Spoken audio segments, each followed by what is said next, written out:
경배라고 하면 우리가 좀 전에 우리가 함께 하나님께 드린 게 경배잖아요. 그런데 그건 우리가 개인 경배를 말하는 거죠. 또 우리가 단체적으로 모여서 함께하는 경배가 있고, 어떤 사람은 경배 생활이, 어떤 사람은 교회 와서 찬양하고 우리 경배할 때만 경배하고 집에 가서 혼자는 다 생전 안 하는 그런 사람도 있을 수 있고요.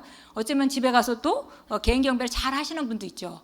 그래서 근본적으로 개인 경배를 하게 되면 실제적으로 이게 개인 경배가 하나님과의 관계를 만들거든요. 그래서 내 안에 거하고 나도 네가 내 안에 거하면 나도 너희 안에 거할 것이다라고 이제 주님께서 말씀하셨는데, 결국은 우리가 정말 예수님이 말씀하신 우리가 정말 사랑하고 주님을 사랑하고 또 사람들을 내 이웃을 사랑할 때, 그때 하나님이 우리를 본부 삼으시고 우리의 가운데 와서 나타나실 것이다 이렇게 말씀하신 것도 결국 그분이 우리 안에 이미 계시잖아요. 계심에도 불구하고 내가 그 아버지와 함께 나도 그들 안에 거하리라라고 말씀하셨기 때문에, 그러면 이미 거하고 계신 성령님으로 이미 거하고 계신데 또 거한다는 얘기는 사실 나타남에 대한 얘기거든요. 그래서 나타남의 증가는 결국 하나님과의 관계에 있습니다. 그래서 하나님과의 관계를 더 잘하게 되면, 잘 알게 되면, 왜 그러냐면 우리가 하나님께 잘 보이니까 더 많이 나타내 주는 게 아니라, 우리가 포도나무 가지기 때문에 주님을 알고 포도나무를 잘 알고 포도나무에 대해서 잘 알고 포도나무의 목적을 따라 우리가 살게 되고, 또 그분의 생각을 가지고 그분의 감정을 가지게 되면 당연히 수액이 막힘이 없이 흘러나오게 되죠. 그러면 우리가 더 많은 열매를 맺게 되는 겁니다. 그래서 그렇기 때문에 우리가 그 주님과의 관계가 없이 우리가 능력을 원한다, 더 나타나면 우리가 능력이라고 말할 때 관계가 없이 능력을 원한다, 그거는 그 합법적인 것이 아니죠 사실. 그래서 실제적으로 우리가 주님과의 관계가 참 좋아야 되고요.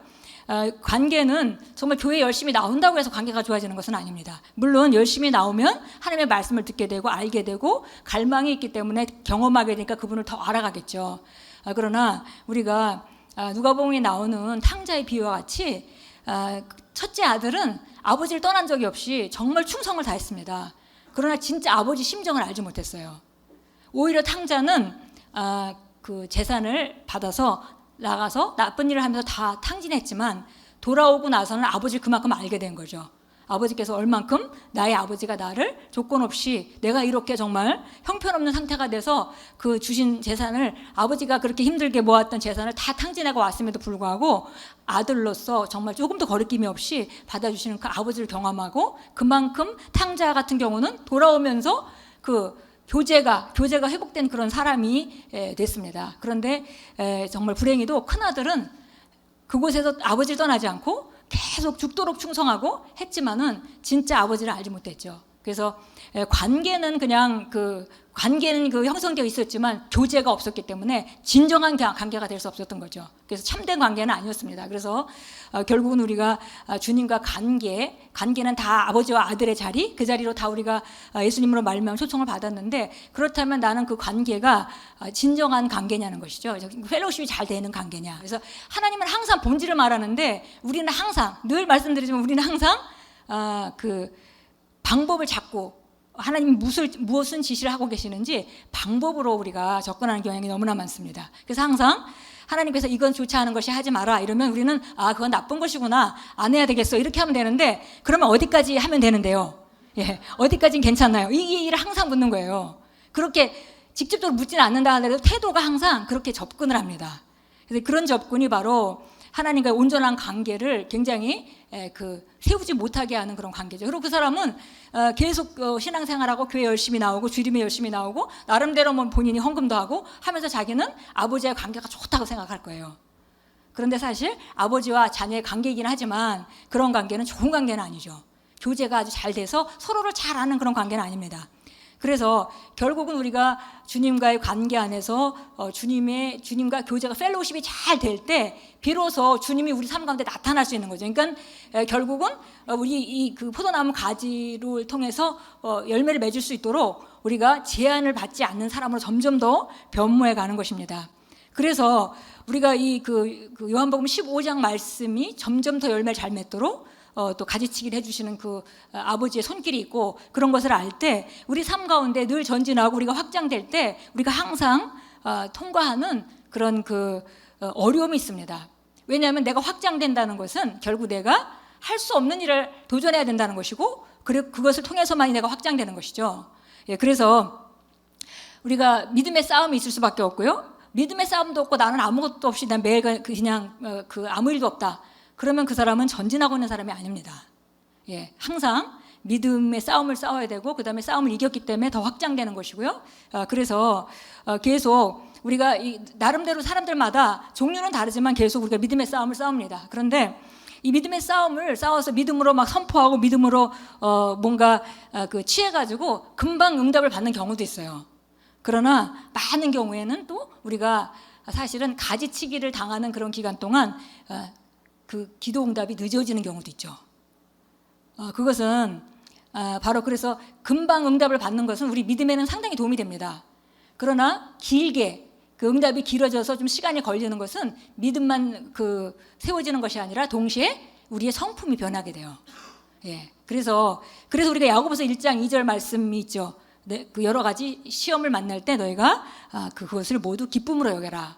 왜냐하면 바로 이런 너희의 믿음의 시련이 인내를 만들어낸다.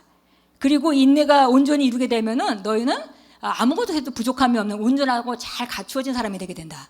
예, 그것이 그래서 야고보서 1장에서는 바로 야고보 사도는 사실은 그게 어려움을 당하는 사람들에 대한 얘기잖아요. 너희가 여러 가지 시험에 빠질 때 그것을 모두 기쁨으로 여겨라 이렇게 얘기를 합니다. 그러면서 이는 너희 믿음의 시련이 인내를 만들어내는 줄 너희가 알미라. 그리고 그러나 인내를 온전히 이루라. 이는 너희가 온전하고 잘 갖추어져서 아무것도 부족함이 없게 하려 함이라. 그래서 결국은 이 인내를 통해서 우리가 온전해지고 성품이 다뤄지지 않으면 우리가 하나님이 우리를 통해서 나타낼 수 있는 건 상당히 제한적입니다.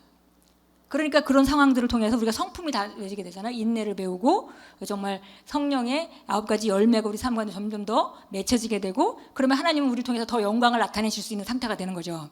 예, 그래서 그렇기 때문에 어려울 때 힘들고 어렵지만 네가 그것을 마땅히 기쁨으로 여기는 것이 옳다. 왜냐하면 너는 결국 승리할 것이고 그 승리 뒤에는 바로 너의 확장, 네가 앞으로 전진하고 네가 확장되는 능력이 확장되는 그 나타남이 증가하는 그런 자리가 기다리고 있기 때문에 너는 마땅히 기쁘게 여겨야 된다라고 말씀했습니다.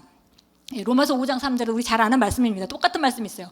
이뿐 아니라 우리가 환난 중에도 즐거워하나니 환난은 인내를 이루고 인내는 연단은 소망을 이루는 줄 알미라. 그래서 어렵게 되면 어려운 가운데도 즐거워할 수 있는 것은 어려움은 우리에게 인내를 주고 인내를 하다 보면 우리가 연단이라고 표현했는데요. 또 다른 성경에는 성품이라고 얘기했습니다. 그러니까 캐릭터가 변한다는 거예요. 이런 과정을 통해서. 예, 캐릭터가 변하고 그리고 그런 캐릭터가 변해야만이 네가 진짜 원하는 걸 네가 받을 수 있는 위치로 가는 거야 라고 말하고 있는 거죠. 예, 그래서 우리가 소망하는 것이 많은데 지금 우리가 이룰 수 없는 것이기 때문에 소망합니다. 그 얘기는 뭐냐면 내 속사람의 모습이 그것을 지금 이룰 수 없는 상태라는 거를 우리가 알 수 있는 거죠. 그러니까 내가 만약에 내가 지금 원하는 그 소망하는 것을 내가 이루려면은 내가 변해야 되는데 그냥 이거는 밖의 환경의 문제가 아닙니다. 누군가가 사업을 확장하려면 그냥 환경의 문제만은 아니에요. 누군가가 뭔가 능력을 증가시키려면 그거는 상황의 문제만은 아닙니다. 결국은 속사람의 문제잖아요. 속사람이 변화하고 우리 속사람이 다른 모습으로 변해야 되는 거죠. 가지치기가 되어줘야 되고 성품이 더 온전해져야 되고 그 성품이 온전해진다는 것은 그냥 우리가 도덕적인 개념만을 말하는 것은 아닙니다. 우리 삶의 방향이 바로 하나님의 목적을 따라 우리가 기능해야 되고 하나님을 더 아는 사람, 예수님의 그런 태도를 더 아는 사람, 그리고 예수님의 마음을 더 아는 사람, 그래서 예수님이 나를 통해서 더 많이 일할 수 있는 사람. 그러니까 그것이 바로 더 예수님의 수액이 더 온전하게 들어가서 더 풍성한 열매를 맺을 수 있는 사람으로 우리가 만들어지는 것입니다. 그래서 때로 우리가 믿음의 여러 가지 어떤 사람은 재정 분야에 그런 것이 있을 수도 있고 어떤 사람은 또 치유나 아니면 어떤 사람은 영혼권이라든지 여러 가지 나름대로의 그런 어떤 관계라든지 그런 것들에 대해서 우리가 가지고 우리가 나아갈 때 그것을 능히 이길 수 있는 상태가 아니기 때문에 능히 이길 수 있는 자리까지 가는데 우리가 때로는 믿음으로 우리가 새롭게 해야 되고 때로는 견고한 진도 무너뜨려야 되고 이렇게 하면서 우리가 그 자리로 나가게 되는 것입니다. 그래서 이제 이런 모든 과정 가운데 우리가 이제 해야 될 일이 있다는 것이죠. 그래서 결국 우리는 금방 응답받기를 원하지만 금방 응답받는 것은 우리에게 믿음을 주지만 그 믿음은 그 믿음을 세워주죠. 그래서 우리가 또 믿음으로 기능하는 사람이 될 수 있습니다. 그러나 시간이 많이 걸릴 때 우리는 성품이 다뤄지고 더 온전해져서 더 많은 것을 우리가 감당해낼 수 있는 사람으로 우리가 변모하게 됩니다.